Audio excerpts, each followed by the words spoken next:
Melonjaknya angka infeksi COVID-19 di Indonesia belakangan ini membuat rumah sakit di zona merah dipenuhi pasien positif COVID. Bahkan banyak pasien yang terpaksa antri untuk bisa dirawat. Kondisi ini membuat banyak pasien COVID yang hendak mendapat perawatan meninggal dunia. Mereka meninggal karena tidak dapat tempat perawatan atau saat menunggu mendapat penanganan dokter. Kondisi ruang ICU yang penuh membuat pihak pengelola rumah sakit terpaksa membuka tempat perawatan pasien COVID di tenda-tenda. Bahkan di sejumlah daerah, kondisi ini membuat pasien COVID terpaksa dirawat di lorong-lorong rumah sakit. Menteri Kesehatan Budi Gunadi Sadikin merinci, saat ini rumah sakit di 12 provinsi di Indonesia memiliki kapasitas tempat tidur atau bed occupancy rate yang tergolong kritis untuk pasien COVID-19. 12 provinsi tersebut adalah Provinsi Banten dengan tingkat keterisian tempat tidur mencapai 91%, disusul daerah istimewa Yogyakarta 90%, DKI Jakarta 86%, dan Lampung 86%. Kemudian Jawa Barat 85%, Kalimantan Timur 85%, Jawa Tengah 83%, Jawa Timur 82%, Sumatera Selatan 80%, Papua Barat 79%, Kepulauan Riau 76%, dan Provinsi Bengkulu 70%. Menkes mengatakan peningkatan jumlah pasien di rumah sakit masif terjadi setelah libur panjang Idul Fitri 2021, di mana hanya dalam kurun waktu 7 minggu jumlah pasien naik mencapai 70.000 orang. Sebelumnya, Direktur Pencegahan dan Pengendalian Penyakit Menular Kementerian Kesehatan, Siti Nadia Tarmizi mengakui saat ini rata-rata tingkat keterisian rumah sakit atau bed occupancy rate pasien COVID-19 secara nasional ada di atas 75%. Padahal Organisasi Kesehatan Dunia atau WHO menetapkan ambang batas aman bor di angka 60%. Nadia mengaku pemerintah telah lagi sanggup mengupayakan ketersediaan tempat tidur ini sendirian. Karena itu, pemerintah meminta dukungan rumah sakit swasta untuk membantu bersama-sama mengatasi masalah ini. Sementara Sekretaris Jenderal Perhimpunan Rumah Sakit Seluruh Indonesia atau PERSI, Lia Gandenia Partakusuma, meminta pemerintah memperbanyak rumah sakit lapangan dan menurunkan kemampuan rumah sakit dalam pelayanan pasien COVID-19. Ini karena ketidakseimbangan antara sumber daya yang dimiliki, baik tenaga kesehatan, logistik, dan biaya operasional dengan kebutuhan yang meningkat tajam.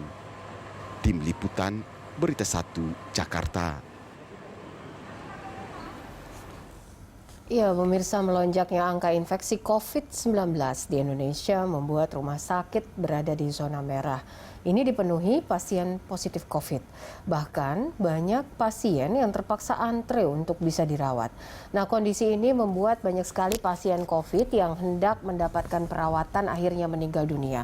Lalu apa yang harus dilakukan untuk menghadapi situasi krisis keterisian tempat tidur di rumah sakit saat ini? Untuk membahasnya kami sudah terhubung bersama 3 narasumber.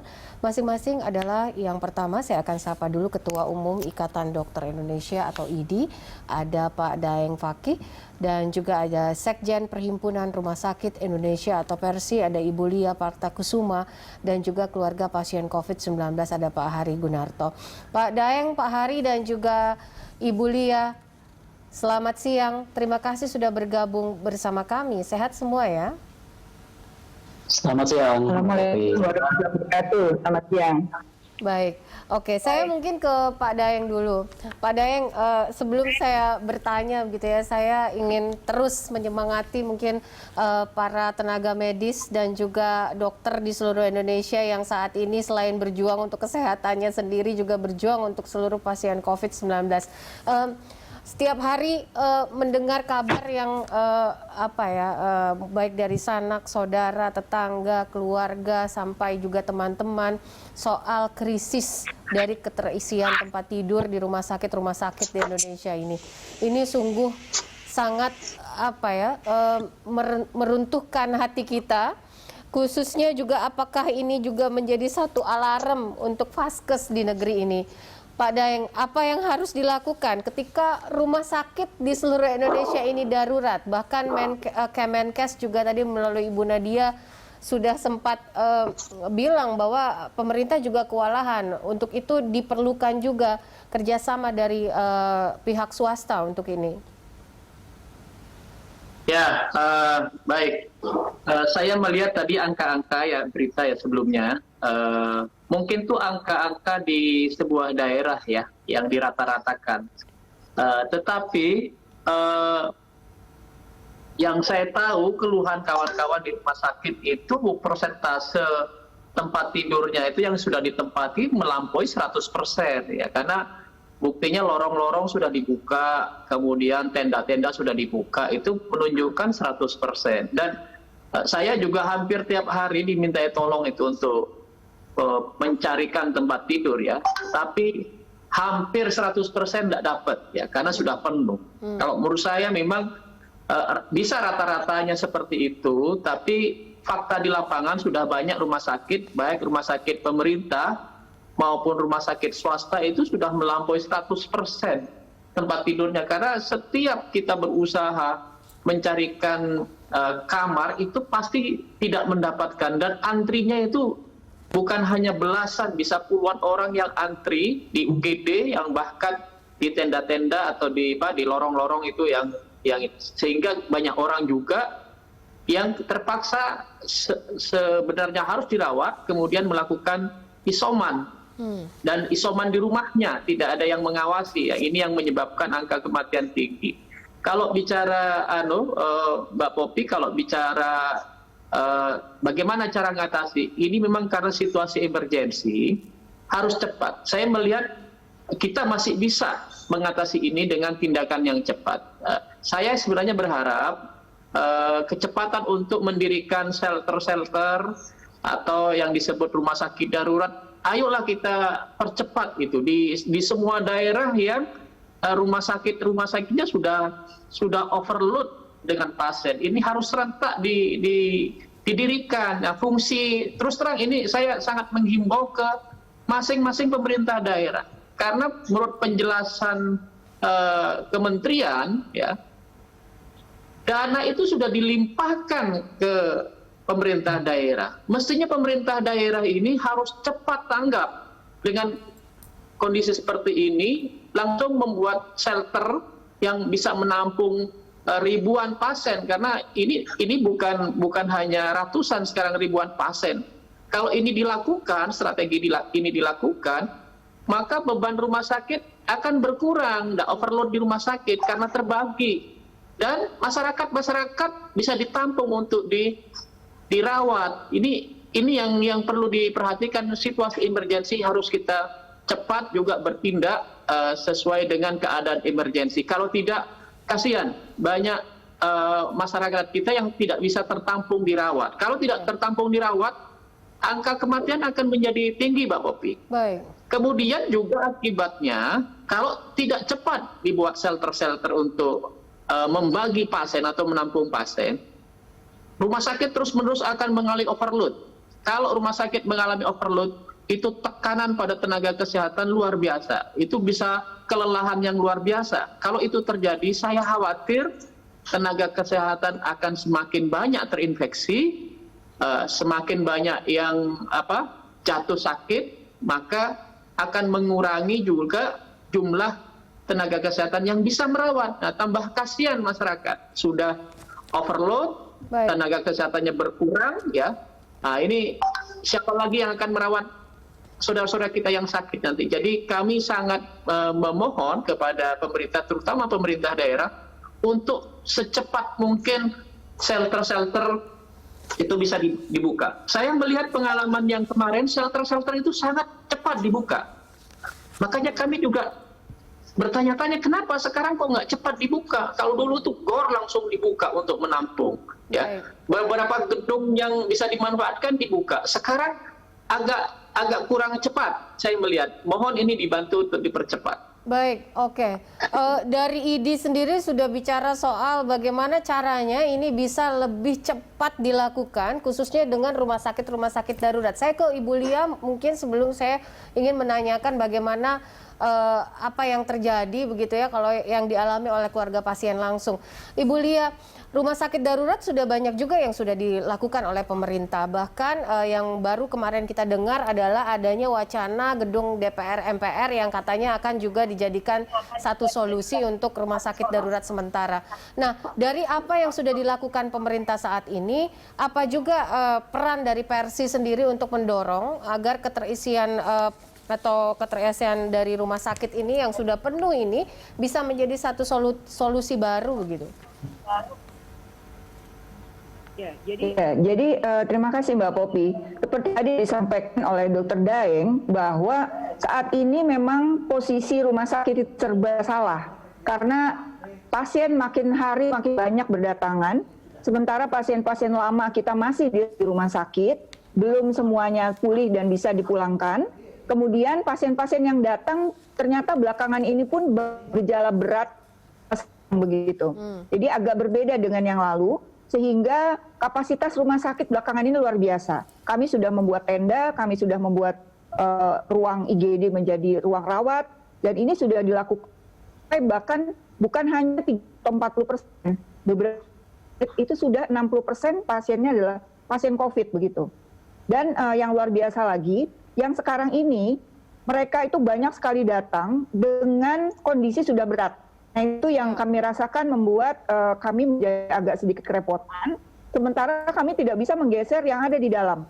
Itu yang dan sangat sedih Mbak Popi, di mana kami harus menyeleksi pasien-pasien tersebut dan sebagian dari pasien bahkan tidak bisa dirawat di rumah sakit dan kita anjurkan untuk mencari di rumah sakit lain atau bahkan isoman. Ya kalau memang ringan itu memang tidak jadi masalah karena kami bisa memulangkannya, walaupun kadang masih banyak keluarga pasien yang merasa keberatan untuk dipulangkan ke rumah. Nah, tetapi itu harus kami lakukan. Kami bukan berat hati, kami bukan dengan senang ya memulangkan pasien begitu saja, tapi itu harus kami lakukan. Jadi rumah sakit hanya menerima pasien yang sedang, berat, dan kritis. Itu yang kami lakukan saat ini. Di seleksi kami akan sangat ketat. Nah, itu seperti itu Mbak Popi. Baik, oke. Saya ke Pak Hari. Pak Hari, saya turut prihatin dengan apa yang menimpa keluarga Pak Hari. Tapi boleh diceritakan Pak Hari, bagaimana awalnya akhirnya kesulitan mendapatkan rumah sakit dan juga dengan kondisi satu keluarga ya, kalau saya tidak salah, menderita COVID-19 ini. Bagaimana Anda akhirnya berjuang dan berikhtiar untuk mendapatkan pertolongan segera dari rumah sakit? Oke, terima kasih Mbak Popi. Jadi yang terpapar COVID itu adalah istri saya, tapi kondisinya memang berat. Jadi terpapar COVID dalam kondisi ketika segalanya dilanda berbagai kelangkaan, ya langka obat, langka oksigen, langka dokter, dan langka rumah sakit. Itu memang sangat menyakitkan, menegangkan, panik, dan bikin sport jantung ya. Jadi kami itu bingung bagaimana SOP-nya, bagaimana prosedur standarnya. Untuk rumah sakit misalnya, kita ada link misalnya dari Kemenkes tentang bed yang kosong, tapi itu tidak diupdate. Saya menyuruh anak untuk on the spot berkeliling mencari 6 rumah sakit di Tangerang, semuanya full. Kami minta tolong pemilik rumah sakit yang punya jaringan di berbagai daerah, juga full. Sementara kami tidak berani membawa istri ke yang kondisi berat itu untuk berkeliling langsung ya mencari rumah sakit. Ya kalau diterima, meskipun di UGD, karena UGD pun full. Jadi banyak kita tuh panik, bingung gimana kita. Jadi tidak ada informasi yang yang kita benar-benar bisa jadi guideline gitu. Jadi bingung aja gitu. Belum lagi kita antri obat di apotek yang stoknya kosong. Isi ulang oksigen, agen-agen antri stoknya juga habis. Harus berkeliling lagi, itu capek fisik dan mental itu luar biasa Mbak Popi. Begitu Mbak Popi. Oke, baik. Pak Daeng, mungkin sebelum jeda, saya ingin Anda menanggapi soal ini. Bagaimana sulitnya seorang pasien COVID ataupun keluarganya ini untuk mendapatkan pertolongan saja dari IGD sebuah rumah sakit ini sulit sekali. Bahkan untuk isoman di rumah saja mau mendapatkan obat, mendapatkan oksigen pun sangatlah sulit. Nah, dari ID sendiri bagaimana ini? Memberikan edukasi mungkin karena ketika menderita COVID sudah pasti pasien COVID akan terkena mental dan sangat drop. Lalu ketika tidak bisa mendapatkan pertolongan langsung untuk menyelamatkannya, maka itu akan bertambah lagi kesulitan dari sisi pemikiran atau mental dan juga fisiknya. Pak Daeng. Ya, Mbak Popi. Pak Hari, mohon maaf ini saya juga menyampaikan bahwa jangankan masyarakat umum Pak Hari, nakes saja pada saat yang serba kekurangan yang Pak Hari sampaikan itu mungkin sampai sekarang masih kesulitan juga Pak Hari yang mencari tempat, yang kami juga mengelus dada. Nakes tersebut bekerja di rumah sakit tersebut, tapi begitu sakit juga sulit mendapatkan ruangan di rumah sakit tersebut. Ini memang sekarang lagi terjadi. Oleh karena itu memang solusi yang paling baik, tadi Dokter Lia sudah sampaikan, memang rumah sakit rujukan itu seharusnya hanya merawat yang sudah kondisi sedang, berat, dan kritis. Ya.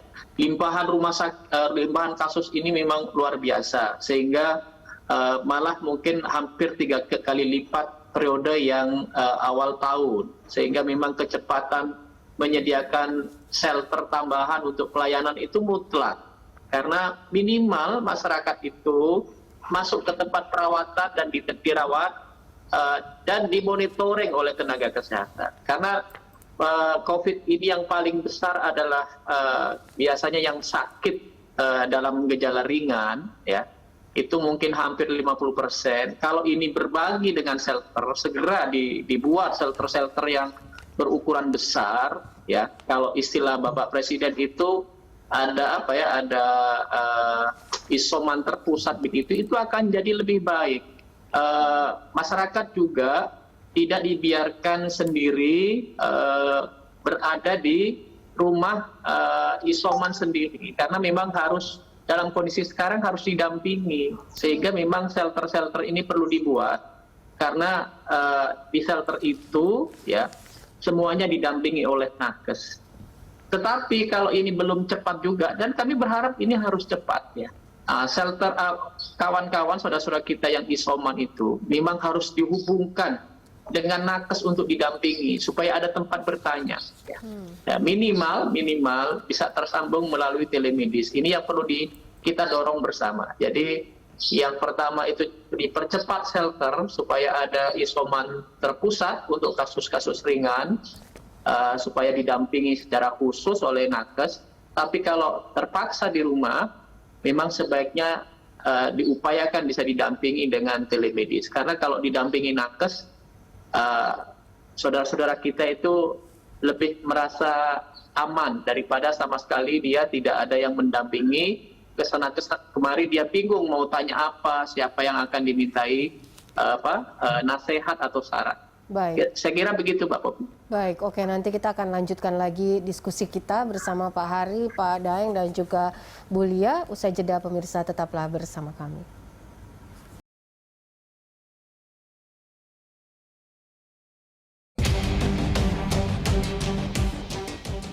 Ya, pasien COVID berburu rumah sakit, itulah yang menjadi topik kita pada hari ini dalam Lunch Talk. Saya masih bersama Pak Daeng, Pak Hari, dan juga Ibu Lia. Saya mungkin ke Pak Hari lagi. Pak Hari, tadi sempat terputus ceritanya. Lalu bagaimana ketika istri dalam kondisi yang memang gejalanya itu tidak lagi ringan ya. Memang kondisinya tadi adalah sedang dan memang sudah agak darurat begitu. Akhirnya berat Mbak Popi, berat ya. Jadi akhirnya apa yang dilakukan oleh keluarga ketika tidak sulit sekali untuk mendapatkan rumah sakit, apakah isoman di rumah, lalu bagaimana cara mendapatkan obat, dan apakah juga berkonsultasi dengan nakes pada waktu itu Pak Hari? Jadi begini, ketika obat memang kita awalnya itu masih hunting ya ke apotek, yang itu selalu apoteknya antri, obatnya juga kadang tidak dapat ya. Nah, tapi pada hari keberapa waktu itu ya kita udah ada dokter visit. Jadi kita lihat platform itu ya. ada dokter visit. Tapi waktu itu entah kenapa ya, ada dokter visit itu malah hari berikutnya itu istri saya memburuk gitu. Nah, sementara saya melihat dokter visitnya itu ya saya nganggapnya itu nggak kurang profesional ya, kurang bagus lah, karena dia tidak ngasih guidance yang lebih lanjut gitu ya. Nah, saya mungkin tanya ke ID juga sama dokter Lia juga, ada nggak sih semacam sertifikasi buat yang platform dokter yang kunjungan itu ya, itu istilahnya saya tidak mendapat sesuai dengan tarif yang begitu mahal. Ya. Gitu. Pak Hari, Mbak Popi. Pak Hari, ini platform yang memang sudah juga bekerja sama dengan pemerintah atau bukan, Pak Hari? Oh, saya nggak tahu. Pokoknya itu ada platform dan kita order, di situ ada adminnya, kita daftar, dan itu pun waiting list ya, nggak hari itu juga, tapi sehari atau 2 hari gitu baru datang gitu. Oke, baik, Gitu. baik. Saya tanya ke Pak Daeng terkait tadi kondisi ada tenaga medis yang datang ke rumah untuk melihat kondisi pasien langsung. Apakah memang sudah ada sertifikasinya begitu Pak sampai saat ini yang bekerja sama dengan pemerintah untuk platform ini? Kalau platformnya itu yang ngatur pemerintah ya Pak Hari ya. Kalau platformnya itu yang mengatur pemerintah. Kami belum membuat secara khusus ya dokter yang melewati platform, tapi secara umum bahwa dokter dalam menghadapi pasien itu sudah ada guidance-nya Pak Hari. Jadi termasuk aturan tentang home visit ya Pak Hari ya. Itu home visit memang sebenarnya diperbolehkan oleh aturan Kementerian Kesehatan. Diperbolehkan. Apakah Pak Hari menghubungi melalui platform atau Pak Hari menghubungi lewat langsung ke rumah sakit lewat telepon, itu masih dibolehkan. Kalau untuk bagaimana cara merawat, itu secara umum dokter sudah ada patokannya Pak Hari. Cuman memang kasusnya istri Pak Hari ini semestinya memang tidak diisoman Pak Hari. Jadi bisa jadi nakes yang merawat itu juga memiliki keterbatasan kalau ternyata itu harus dilakukan misalnya tindakan atau pemeriksaan yang memang tidak bisa dibawa ke rumah Pak Hari. Jadi seharusnya tindakan atau alat itu ada di rumah sakit. Nah ini yang memang menjadi keterbatasan bagi tenaga kesehatan kalau harus mendampingi pasien-pasien isoman yang seharusnya di rumah sakit Pak Hari. Tapi kalau dalam kategori yang masih OTG dan masih ringan, itu SOP-nya dan petunjuk-petunjuk obat apa yang diberikan, advis apa yang diberikan itu sudah ada, karena memang isoman itu sesungguhnya diperuntukkan untuk kasus-kasus OTG dan ringan Pak Hari. Jadi memang kalau kasusnya sudah sedang atau berat, itu ada keterbatasan memang para tenaga kesehatan yang datang ke rumah karena dia tidak bisa membawa alat-alat yang mestinya dilakukan di rumah sakit Pak Hari. Oke. Bentar Pak Daeng. Nah, ini yang saya masalahkan itu adalah si dokter ini seolah menganggap enteng saja gitu. Jadi diremehkan aja seolah tidak ada apa-apa. Padahal kami berat dan tidak memberi rekomendasi advis apapun. Bahkan resep pun yang kami minta itu baru datang 2 hari kemudian, itu pun kami tagih gitu. Mana resepnya gitu. Itu yang mungkin saya tadi sertifikasi untuk mereka itu harusnya ada biar kita tuh tahu, yakin bahwa mereka tuh profesional gitu Pak Daeng. Baik Pak Hari, ini masukan yang baik. Nanti kami akan mengingatkan kawan-kawan profesional yang bekerja di platform, dan juga kami akan mendiskusikan dengan Kementerian Kesehatan, karena aturan kalau platform di Kementerian Pak Hari. Kami hanya mengampu dokternya. Ya. Baik. Ya. Terima kasih. Oke, baik. Pak Hari, tapi bagaimana kondisi Ibu saat ini Pak Hari? Apakah sudah semakin membaik atau bagaimana Pak? Alhamdulillah membaik karena sudah lewat 14 hari ya. Memang yang menegangkan itu adalah 7 hari terakhir Mbak Popi, itu benar-benar udah nangis-nangis saja tuh. Alhamdulillah ya, semakin membaik dan ya, diputuskan untuk ya. isoman ya Pak ya. Ya karena memang tidak mendapat rumah sakit itu tadi. Gitu. Baik, oke. Tidak ada pilihan lain, tidak dapat rumah sakit, walaupun Betul. kondisinya, gejalanya sudah sangat berat. Ibu Lia, Berat. ini kondisi seperti ini, mungkin bukan hanya Pak Hari saja yang merasakan ini. Seluruh keluarga di Indonesia, mungkin ada banyak sekali keluarga di Indonesia yang juga merasakan atau bernasib sama dengan keluarganya Pak Hari. Ibu, bagaimana ini peran dari rumah sakit swasta untuk menanggulangi masalah bor ini, Pak Bu Lia? Saat ini sih sebetulnya banyak rumah sakit swasta sudah juga merawat pasien COVID ya. Jadi perawatan pasien COVID ini punya rumah sakit pun bukannya. Kan ada rumah sakit swasta yang mungkin bornya sudah hampir penuh ya saat ini karena memang mereka merawat pasien COVID. Nah, masalahnya bukan hanya rumah sakit swasta atau rumah sakit pemerintah, kondisi yang ada memang betul-betul luar biasa. Jadi kalau tadi juga Pak Hari sudah menyampaikan bahwa ada yang namanya siranap tuh ya, ada yang namanya kita bisa membuka, tetapi menurut Pak Hari kadang-kadang tidak update. Ini sangat cepat, 1 jam saja sudah perubahan tuh luar biasa.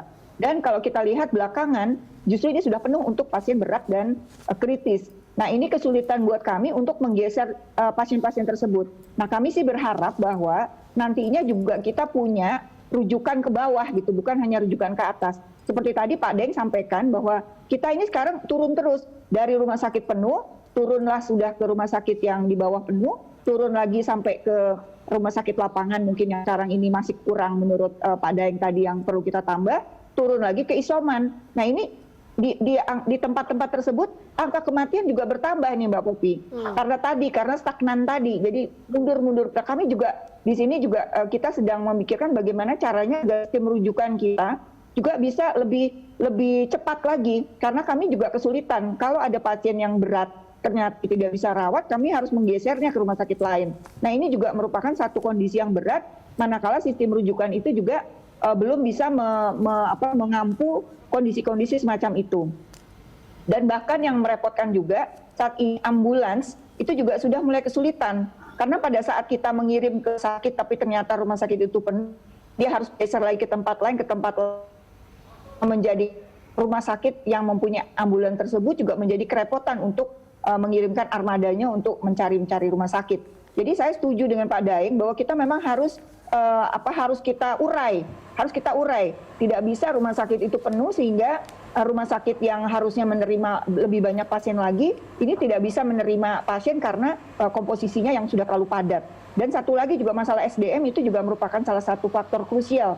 Hampir 10-20% tenaga dari rumah sakit ini ternyata harus istirahat karena mereka terpapar. Walaupun kadangkala tidak terlalu berat gejalanya, tapi tetap mereka harus isolasi dan tidak bisa bekerja. Itu juga menjadi satu masalah. Jadi saya sangat setuju bahwa kita nanti akan ada misalnya tenaga-tenaga rumah sakit yang harus istirahat tadi mungkin bisa membantu mungkin Pak Daeng, apakah misalnya membantu untuk konsultasi via online atau sebagainya karena mereka tuh sebetulnya masih bisa membantu walaupun harus dari rumah. Mungkin tapi harus bagaimana caranya kita bekerja sama begitu agar efisiensi dari tenaga kesehatan bisa dimaksimalkan. Itu yang kita pikir mungkin bisa membantu juga karena kasihan juga memang saya melihat kalau pasien-pasien isoman itu yang ringan-ringan itu rasanya tidak terlalu berat ya buat kita atau buat keluarga. Tapi begitu sudah sedang dan berat itu biasanya terus-terusan telepon ke rumah sakit untuk menanyakan ini harus bagaimana. Kami juga paham tentu keluarga akan menjadi cemas begitu. Tapi kondisinya adalah ketenagaan kami yang memang belum mencukupi pada saat ini. Baik, oke. Ada beberapa catatan ya soal shelter, soal SDM, nakes dan juga alat kesehatan yang sangat terbatas begitu ya. Nanti kita akan lanjutkan lagi dialog kita untuk mencari solusi dan juga rekomendasi apa input yang bisa kita ambil dari diskusi kita hari ini sehingga ini bisa menjadi catatan untuk seluruh pihak terutama pemerintah dan juga stakeholder terkait. Pemirsa, tetaplah bersama kami.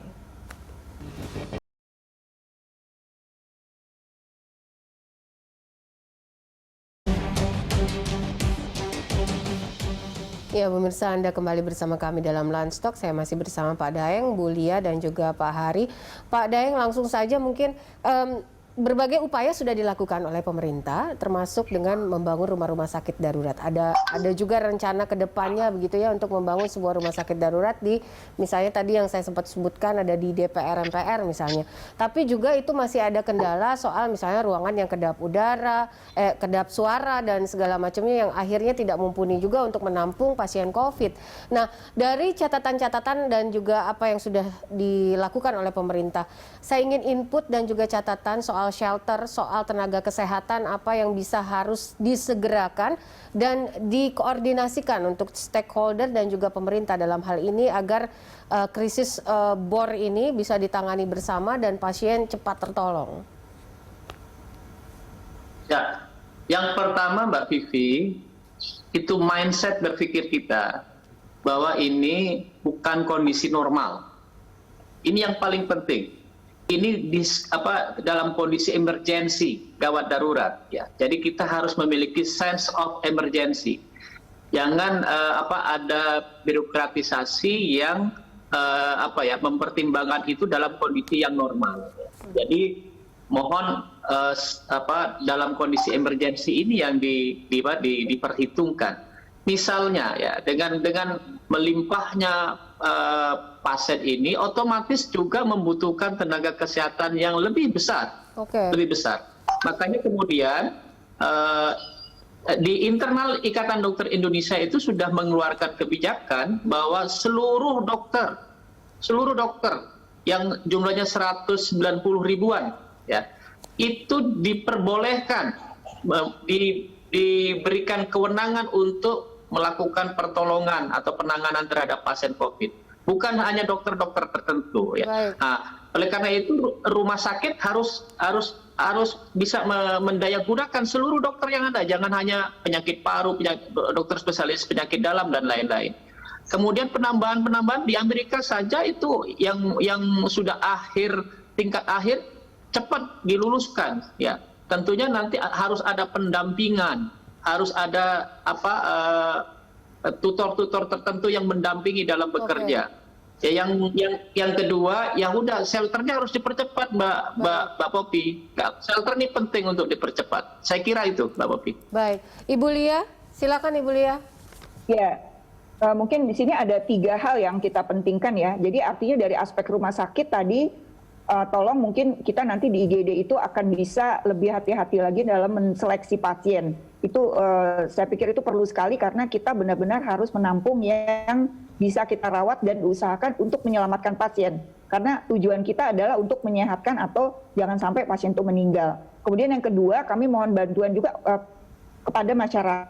Kita tahu bahwa ada yang ringan itu masih bisa dilakukan isolasi mandiri, yaitu dengan kita melihat saja yang paling mudah adalah dengan frekuensi napas. Jadi pernapasan itu kalau memang dia lebih sampai 20 sampai 30 itu barulah kita bisa datang ke rumah sakit. Jangan panik, karena kepanikan itu menambah penuh juga di rumah sakit. Semua pasien di rumah sakit kan harus diseleksi, harus melewati triase. Makin banyak orang di rumah sakit, angka penularan pun akan makin tinggi. Jadi masyarakat jangan panik, dipilah apakah memang saya sudah harus datang ke rumah sakit atau belum. Kemudian untuk pemerintah tadi kita mohon itu tadi dimundurkan. Jadi artinya supaya tidak terlalu banyak pasien datang ke rumah sakit, otomatis memberdayakan masyarakat di lingkungan setempat itu harus mensupport warga-warganya yang terkena COVID. Kemudian juga yang tadi shelter harus mengirimkan juga tenaga-tenaga, bukan hanya tenaga kesehatan, non-kesehatan pun diperlukan. Karena mereka kan harus disupport dengan baik supaya gizinya baik, mereka tidak stres dan sebagainya. Kita cegah yang ringan itu jangan sampai sedang atau berat gitu. Jadi di situ kita stop. Nah, dengan kita mengurangi angka yang positif, yang berat dan kritis datang ke rumah sakit, itu tentu akan melonggarkan dan memudahkan kerja rumah sakit. Tentu juga akan mengurangi konsumsi logistik dan lain-lain yang harus kita pakai di rumah sakit. Seperti itu, Mbak. Baik, terima kasih Bu Lia. Terakhir mungkin Pak Hari sedikit saja mungkin karena waktu kita tidak banyak, apa yang bisa Anda sampaikan untuk teman-teman kita di seluruh Indonesia yang memang menderita COVID ini? Sebagai yang pernah mengalami isoman ya, saran saya yang pertama adalah bagaimana pemerintah membuat sistem informasi yang terpadu, yang kredibel, yang kita bisa tahu bahwa ini bagaimana sih prosedurnya kalau orang sakit isoman, obat apa sih yang bagus, informasi. Nah itu informasi itu yang bagus. Bisa aja tuh pemerintah kerjasama dengan operator telekomunikasi ya, diblas aja ke semua pemilik HP. Jadi informasinya itu benar-benar akurat gitu. Jangan kita banjir informasi, ada hoax, ada apa campur-campur, kita bingung kadang-kadang berbagai informasi. Nah yang kedua, tindakan kepada spekulan yang sekarang memanfaatkan ya, harga obat dinaikin gila-gilaan, oksigen naik, itu mereka harus ditindak, itu jahat mereka. Itu, Mbak Popi. Baik, Pak Hari, terima kasih. Salam saya untuk Ibu, semoga cepat sembuh, semoga lekas sehat kembali. Pak Daeng dan juga Ibu Lia, terima kasih untuk waktunya dan juga diskusinya bersama kami hari ini. Salam sehat selalu, sampai jumpa lagi. Oke. Ya, pemirsa, COVID belum mereda, kencangkan selalu protokol kesehatan 3M lebih ketat karena naiknya penularan COVID-19. Gunakan masker dengan benar, menjaga jarak, menjauhi kerumunan, dan juga mencuci tangan dengan sabun di air yang mengalir, serta dukung terus vaksinasi COVID-19 di Indonesia. Demikianlah Lunch Talk kali ini, dan selamat menyaksikan acara kami selanjutnya. Saya Poppy Zedra, sampai jumpa.